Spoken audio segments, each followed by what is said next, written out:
योगेन चित्तस्य पदेन वाचा मलं शरीरस्य च वैद्यकेन योपाकरोत्तं प्रवरं मुनीनां पतञ्जलिं प्राञ्जलिरानतोऽस्मि।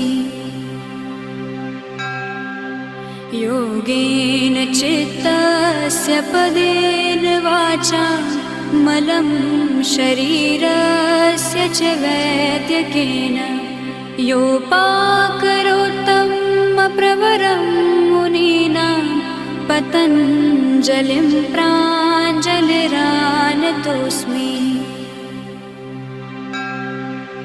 योगेन चित्तस्य पदेन वाचा मलं शरीरस्य च वैद्यकेन योपाकरोत्तं प्रवरं मुनीनां पतञ्जलिं प्राञ्जलिरानतोऽस्मि।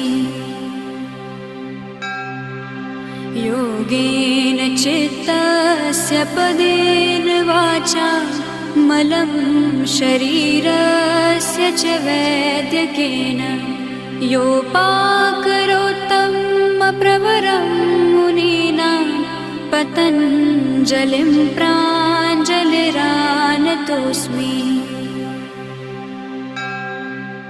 योगेन चित्तस्य पदेन वाचा मलं शरीरस्य च वैद्यकेन योपाकरोत्तं प्रवरं मुनीनां पतञ्जलिं प्राञ्जलिरानतोऽस्मि।